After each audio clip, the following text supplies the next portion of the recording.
This is Richard Spencer. Not this. This. He is the founder of the alt-right, a self-described identitarian, and all-around bag of douche. Richard Spencer's there. I can't be there. That's so icky. This is Jared Taylor. He is the intellectual leader of the alt-right. They say this about him because he's able to quote some statistics in a relatively calm voice. He is smarter than the average screaming leftist you find on the street smashing things, but ultimately hasn't come up with an original thought that hasn't been expressed within the last 10,000 years.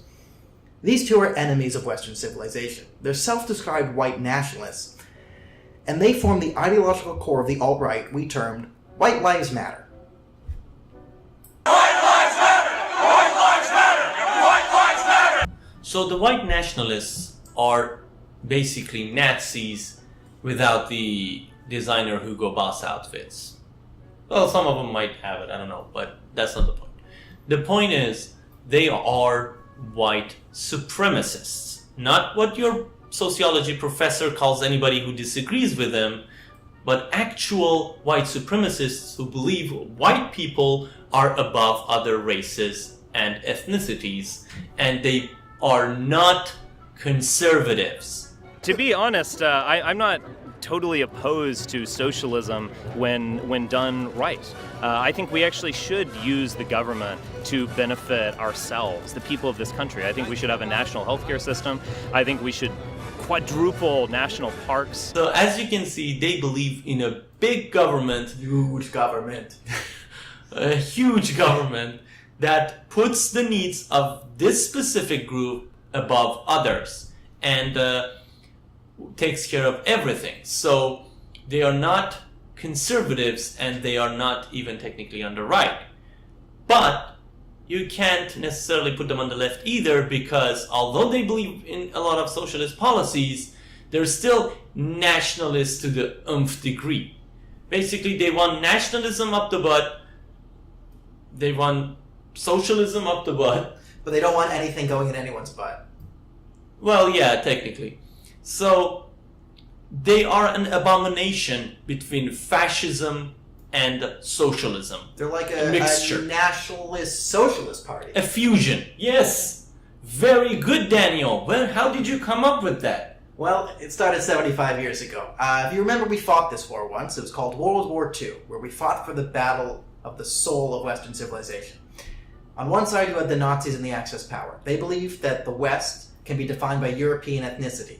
On the other side, you had the Allies, who believed Western civilization was about individual liberty and classical liberalism. Well, except for Soviet Union. Yeah, those murderous commie schmucks. Yeah, they wanted to just get rid of the competition. So, we won this battle. The Nazis were defeated, and we beat their ideology. But the thing about ideas is you can't fully destroy ideas. But we managed to shove it so far underground that it was highly irrelevant. You saw the KKK, whatever. But now we live in a society where they've sort of taken their hoods off and they've come back above ground to breathe. And people are wondering why. My job is to listen and be a voice. And my job is to shut other white people down when they want to interrupt. My job is to shut other white people down when they want to say, oh no, I'm not prejudiced. I'm a Democrat. I'm accepting. My job is to make sure that they get that they have privilege. What you just saw wasn't a random backtown election for city councilwoman in Topeka, Kansas. That was a race for the national chair of the Democratic Party. So let's talk about something Larry Elder terms the Elvis effect. What this is, it's 10% of people still believe that Elvis Presley is alive. That number is 12% for Tupac. That's because Tupac's still alive. So when you tell 200 million white people that they don't matter, their opinions suck, you need a white genocide, blah, blah, blah, you can't expect everyone to just take it rationally and go, well, it's just racist nonsense, whatever. If you keep playing identity politics, you're going to get backlashes from identities you don't want playing identity politics.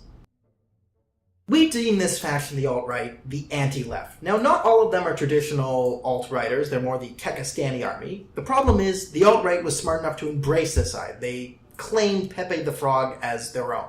As any weasel small group would do, latch onto a bigger group. Exactly.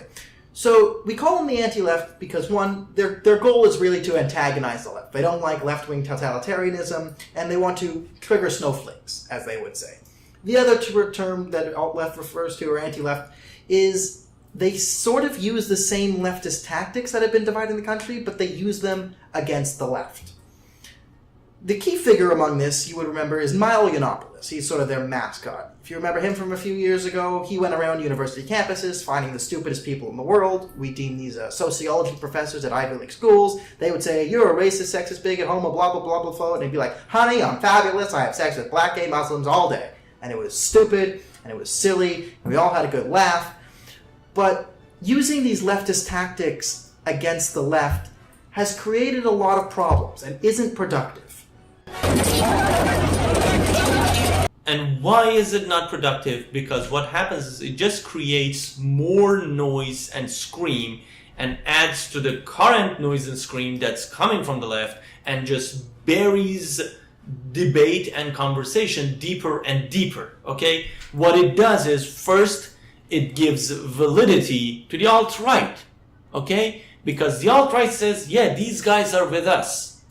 And if you are not a white nationalist who believes in white supremacy, you need to separate yourself from this group. You are not alt-right, okay? And the second one is that it actually gives credibility and validity to fascist groups like Antifa and BLM and stuff like that. Why? Because those are identity politics. And you, by joining on the side of alt-right, which is an identity politics group, identitarian group, what happens is they say, hey, look, there's so many of these identitarian white supremacists there. There's a need for us to exist. Okay? So these two movements actually feed each other. Let me clarify. No decent human being would put Condoleezza Rice, Barack Obama, Morgan Freeman, and Flava Flav in the same category or group. Okay? Nobody. These are very different people, except for the left and for the alt-right and Nazis. Okay? If for these two, these are just black people. There is no individuality. They all fit under the category of black people. So, be a decent human being. Separate yourself from the alt-right. Yeah, fight for free speech and your individual rights. But if you're not a Nazi, you're not alt-right. You're not alt-right. If you're not a white supremacist, you are not alt-right, okay? And you can't fight that identity politics with identity politics. You can't use the ring of power to fight Sauron. It's you have his own to ring. destroy the ring of power. Exactly.